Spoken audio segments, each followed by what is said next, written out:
ว่าไอตอนเขาเกิดวันจันทร์วันนิลาลุงวันนิลาแหล่มึงยาเลยจะแจ้งเติมเนาะไปเห็นนางเขาปุ่นหาก็แล้วเด็กซื้อเค้กนะแสดงว่ามันบอกเลยมิสเตอร์จะกินกับป้าลูกหลานลายลีรอขอบใจเด้อให้ซื้อให้ปลาร้อยน่ะให้ซื้อพี่เลยเนี่ยให้ซื้อว่ามีลิ้นจี่บ่เฮ็ดอะไรนี่ขอบใจเด้อเปล่าเนาะเปล่าน้องกันเนาะใช่นี่ก็ไผ่เด้น้ำมันดูเปล่าเดี๋ยวจะชูก็มืดแล้วของคอยขอบใจเด้อขอบใจเด้อร้านกระชงกอยู่ขอบใจเด้อเบิ้งบุญร้านดีบุญยิ้มเลยไปร้านไทยผมยิ้มให้ไปร้านไทยผมมายิ้มเลยขอบใจเด้อยิ้มเลยยิ้มไปร้านไทยผมจีเอามาลองกินน้ำเด้อยิ้มรอไหมกินเดียวเลยห้องเพลงให้ปลาร้อยหน่อยแม่เอาเพลงมาตบมือจริง Happy Birthday Happy birthday to you Happy birthday to you สิอายเห็นยัง Happy birthday Happy birthday นะแม่ขอบใจเด้อเป้าเห็นเป็นไรเป้าไว้จะมาไปน้ำกันน่าโอ้ลูกอีนายนี่อายปั่นลิ้นจี่บ่เห็นอายอย่างไรเนี่ยเป้าลูกเป้าให้ปลาร้อยหน่อยไว้เป้าไว้จีเป้าให้ปลาร้อยเนี่ยขอบใจเด้อมันจะลายมันจะเป่าได้แม่ตัดเค้กให้ปลาร้อยขอบใจเด้อใจปลาร้อยไหม Happy Birthday ได้ปลาร้อยมาดูเป็นเปล่าชึ่งจะย่ามาเป่าเค้กวันเกิดได้จะย่าป้าเค้กคืองามแท้ไอโลบ่สิเป่าห้องนี้อุ่นดีอันใช่สิเป่าวะลูกจะนอนยืนเต่าบัดเมาร้อนคักเป่าตัวนั้นก็ได้ Happy birthday to you ว่านะแม่ไอโลตัวมืออ่ะลูกเพื่อนไต่แม่ปลาร้อยมีนาทีถ่ายเขาเคยลุกเลย8,000 อัน4 โมงเป็นงานโมลุกเลยนอนบ่ได้ป้าขอบใจเด้อ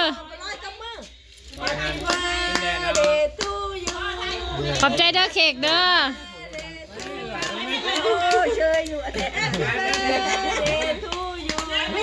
เห็นชอบหมูใส่กล้องให้แน่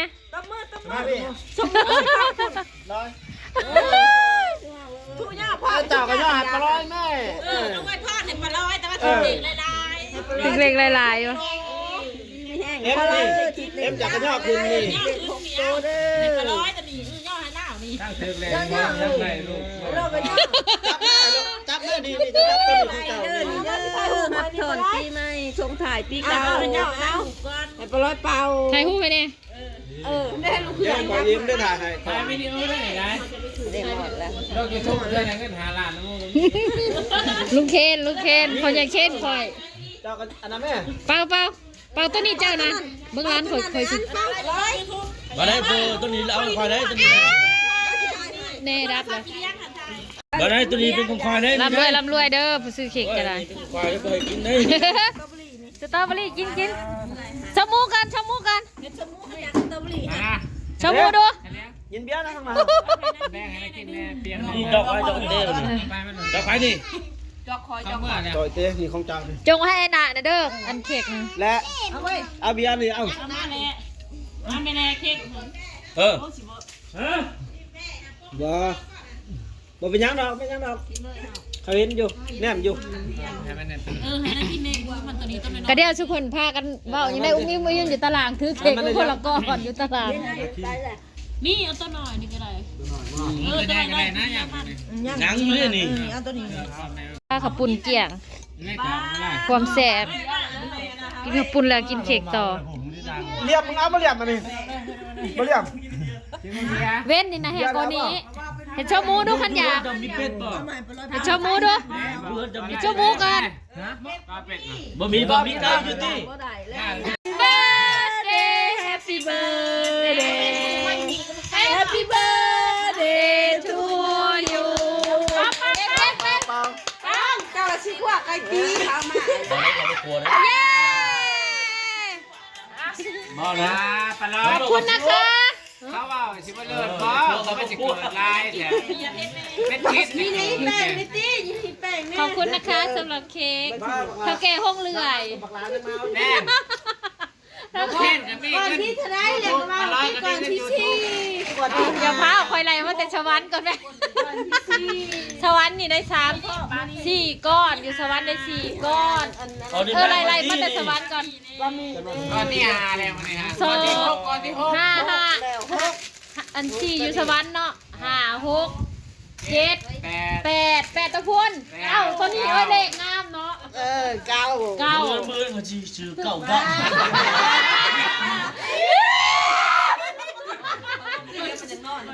เลขงามเนาะเลขงามแบบขอบคุณเด้อถ้าแกของไหนด้วย ฉันเรียกก่อนไปลินบ้านนี่ชิดหน่วยเลย ตัวนี้เอาคงเขื่อนอันนั้นไม่จบ เบื่อครับ มีมีดนะ มีจะบอกเลยไม่ลินไป อยากอะไรเนี่ย ยังไงนี่ก็ต้องยังให้เนี่ย ขอบใจเด้อถ้าแก เอานี่ค่ะเด้อนี่เอานี่ค่ะได้ แต่นี่บ้านอันนี้เอา บ่ ป้า นั่งอยู่ เฮงๆรวยๆ ได้แล้วพอแล้ว ก้อนที่9ของถ้าแกห้องเลื่อยเนาะ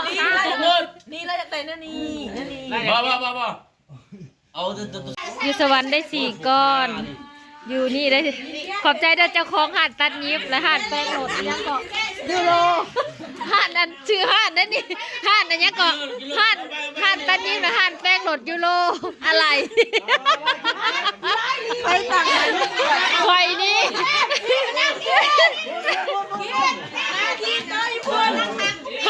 หาดแป้งโหลดและหาดตัดยิบหาดยูโรอะไร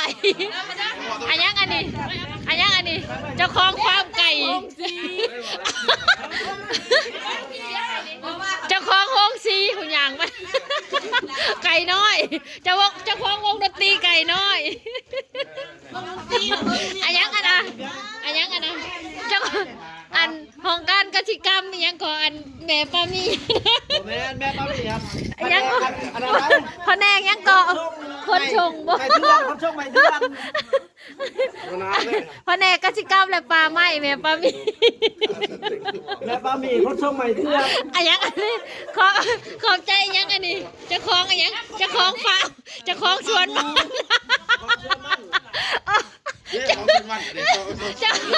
เจ้าของอันยังก็เจ้าขอ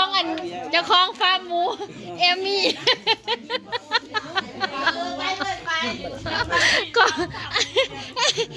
ขอบใจเจ้าของห้องเรือยเกมเจ้าของห้องเรือย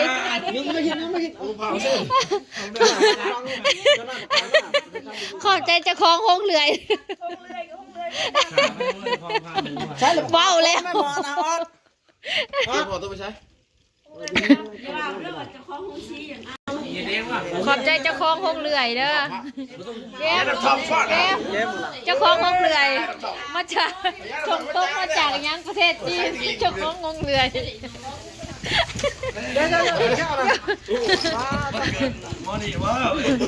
เรื่องสมมันเกิดมันร้ายแล้วตัวนี้มันร้ายแล้วเป็น8 วันแล้วมันร้ายแล้ว 9 อัน 9 วันแล้วมันร้ายแล้ว รวมมาที่ชวัน ทันทีเป็น10แล้วบ่ได้ได้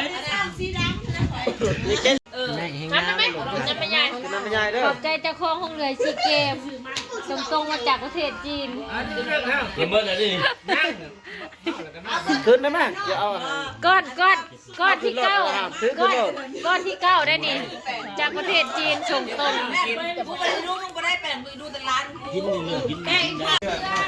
ขอบใจอันโชคมาเบิ่งหน้าอันกล้องให้ป้าเนี่ยขอบใจเจ้าของวงซีและวงดนตรียังก่อไก่น้อยเด้อที่อุปถัมภ์ให้ป้าขอบใจเจ้าของวงซีและอันวงดนตรีไก่น้อยเด้อ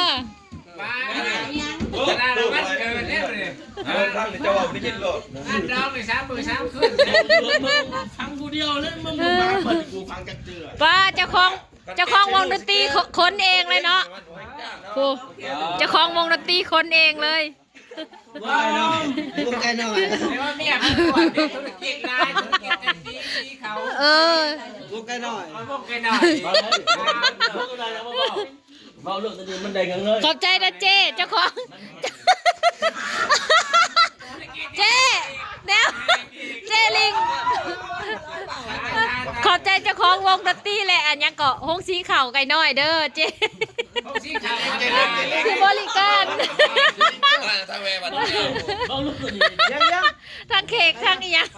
เออ ธุรกิจที่สี่มันแหงตาม ใช่เอาเลย มันแหงพี่ได้มันแหงนะ มันโอแพงมันโอแพงมันโอแพง ที่บอกไปกิน สำนักข่าวมาบอกที่ขายเลย เจ้าคือเหตุธุรกิจหลายแท้ ยังดีไม่ได้บอกภาษาแม่ เจ้ามาซื้อเบียร์2 ล้านโล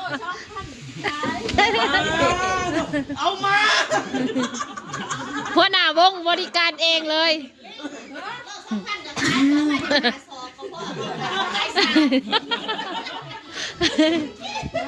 ฉันจะบอกกับพ่อที่แฮงก็อยากเลยเจ้าว่าเลย เชียร์ไปด้วยกัน ก่อนวันเกิดปีนี้รวมเค้กทั้งหมด9ก้อนนะอยู่สวรรค์4เจ้าของอะไรอันนี้ลืมแล้วเจ้าของ ของมาต้นยิ้ม เอาเลยต้องบอก มาต้นยิ้มอะไร เจ้าของอะไรเกาะ ต้นยิ้มและอะไร ท่านอันตัดยิ้มและอะไรยูโร จำว่าทำเสียเจ้า อันนี้เจ้าของคงเหลื่อยมาจากตัวเอจีเชื่อ ฉันที่เบาเลย เจ้า อีกบ่เป็น เจ้าของอะไรอันเนี้ยวงห้องสีเจ้าของห้องสีแหละ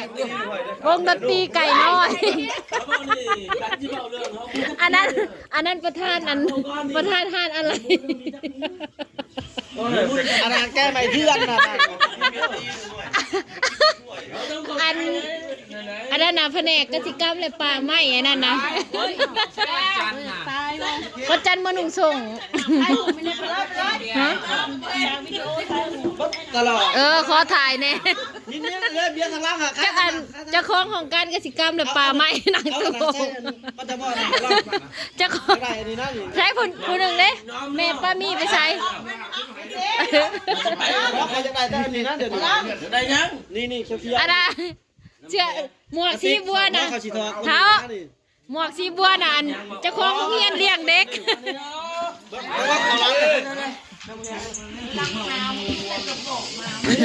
นี่ก็ลูกเลย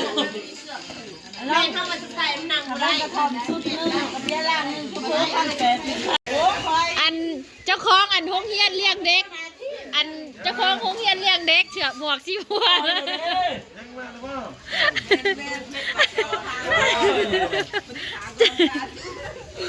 ต่อมายังก็ต่อมาเจ้าของยังก็ฟาร์มไก่วะฟาร์มไก่ยัง กลัวอะไรกลัวอะไรไปกินมันไปคาแบ่ เจ้าของฟาร์มไก่ต่อมา อ๋อตัวนี้มันแสบด้วยแต่ไอ้แบ่มันตายแบ่เอง ขอแค่ก่อนสิใช่ เจ้าของฟาร์มไก่ มันจะบอกนี่ว่าตัวนี้มัน อ๋อใช่ก่อนดิ ไปชิมก่อนแล้ว ต่อมายัง มันเป็นบ่า ต่อมาเจ้าของยังก็ลืมเลยฟาร์มหมูเอมมี่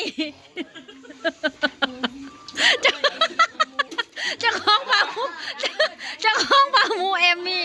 มันไปชิมก่อนบ่ก่อนนะเอาโดนข้ามาเลยครับมา ฮะ บ่ธรรมดาเลยมามัน ต่อมายังก็อันยังนี่เจ้าของโรงงานยังมาแต่เวียดนะ ว่าผมเหนื่อยนะผมเหนื่อยงานได้ผมได้เชนูผมได้ เออขอบใจเจ้าของห้องเหนื่อยมาจากเซโนเนาะ ผมได้หน่อยหาคน อ้าวเขาก็ต้องถ่ายวิดีโอไว้แต่ว่าขอบใจเจ้าของแต่ละธุรกิจเด้ ผมได้เชนูนะ ขอบใจเจ้าของห้องเหนื่อยจากเซโนเด้อพ่อภรรยา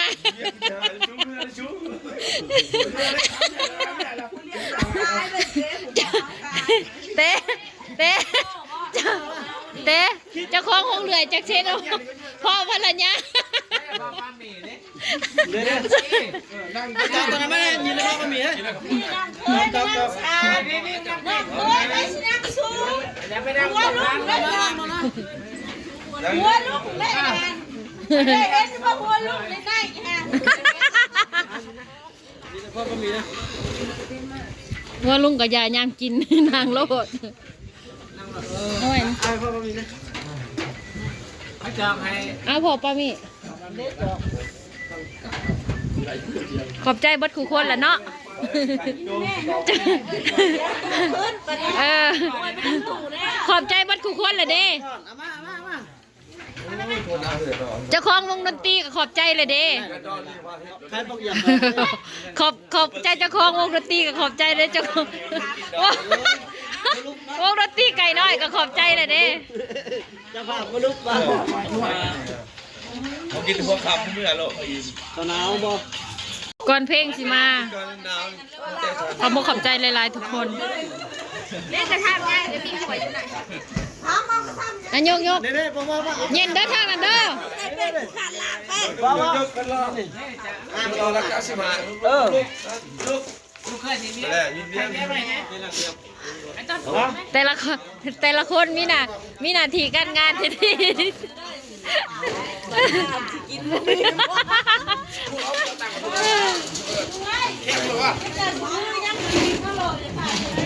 ใครเด้อกินได้ทั้งนั้นเด้อ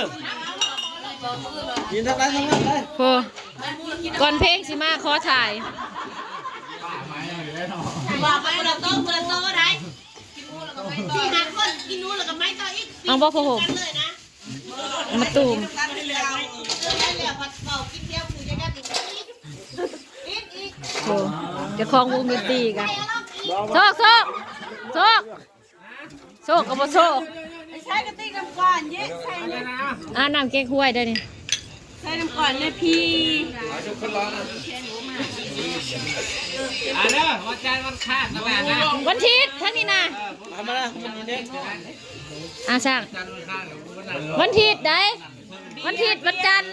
วันอาทิตย์ วันเช้าเนี่ยมีในวันเช้ามีนะพอเกิดวันเช้าเนี่ยกินอะไร ไพ่วันอาทิตย์แน่ ตะกี้ป่าเป็นเช้าใครเรียกเป็นไง มาดี ขอบมกขอบใจเบิดทุกคนแหละเด้อเจะคล้าของห้องหลอกห้องเลื่อยกับเบิดเลย วงดนตอกรถตีกับขอบใจเบิดแหละเด้อบัดนี้ก่อนเพลงสิมาปิดไปก่อนเด้อบานสบายดี คอยกินซ้ำบัวเป็น สบายดีกล้องเลย เนี่ยเพ่ขอเด้อนะ วันนี้เฮามายัง กินน้อย100มันก็ไปยิงเอาผ้า มาวันเกิดเนาะ ขอจะว่าผู้ที่ซ้ำ ป้ามานิลา บ่เคยช่วยก็ช่วยเนี่ย เจ็บให้โลกล้องเลยประธานห้องเลื่อย 30,000เจ็บหัวที่คนจะเกิดเลย ประธานห้องเรือจากประเทศจีนจะมาฉลองวันเกิดน้ำเฮาเนาะดูดีดูแพง คือมาลีได้ในรักท่องเที่ยวนะว่าคุณนะคะ สบายดีกล้องนะ สบายดีลูก ยิ้มยังกัน สบายดี โอ้เป็นยังเบิ่งเพลง พวกขี้ดัง เลยเป็นเดียวนี้เจ๊ เก็บบ่ได้ให้จอกขี้ดัง เป็นผู้ดีป่ะเห็ดเขา ป้าอบอุ่นแห้งนี่แต่เจ้าของอันธุรกิจต่าง เมื่อก่อนไปเจอผู้ชาย ดึงยักษ์ของกระจืออยู่กินแต่กันของกระจือแล้วมัน ๆอบอุ่นแห้งเหลือเกิน เพลงคือมันคิดว่าคนเขาเป็นเบิด มาอบอุ่นปลอย คอยแน่ปั๊บเป็นยันออกไปกันอีกเลยใช่มีอย่าเป็นอะไร ร้านทรายชื่อเข็กมาใหายเมื่อเธอหนึ่งแล้ว นึกมือยิ่งอาบมือ ไม่เอาไปเลยซื้อ อ้าวไอ้ตัดหายจะไปเบิ่งบรรยากาศทางหนาใช่เบิ่ง ว่ากันเองกันเนี่ยเองมา กันจะบอกเรื่องเมียก่อนคนจะคามันนี่แล้วเมียก่อนเลย จะขาเมียทาง มา นั้น ขาได้ช่วงเมากันช่วงนี้ก็รักม่วน เมียก่อนก็จะบอกที่ก่อน ใครเอา คา สืบ มัน ชวนมันหนีแล้วขาเมียอย่างนี้ ยิงที่มาได้ จะเพราะมันเกิดไปกันหมด ใครอยู่ใกล้กันเย็นกันเองเด้อบ่เทิงเด้อทางนี้ เอ้ยพี่ น้ำแกงหอมแกงคุย ไม่บอกอันที่บอกเรื่องเล่านี่เขาจะคาเมียมันดีไหน เพิ่งมาเคยพอแล้วเจอเลย มันหนาวมันหนาวเฮ้ยเนาะนี่เพิ่นมันยังมึงแน่นะ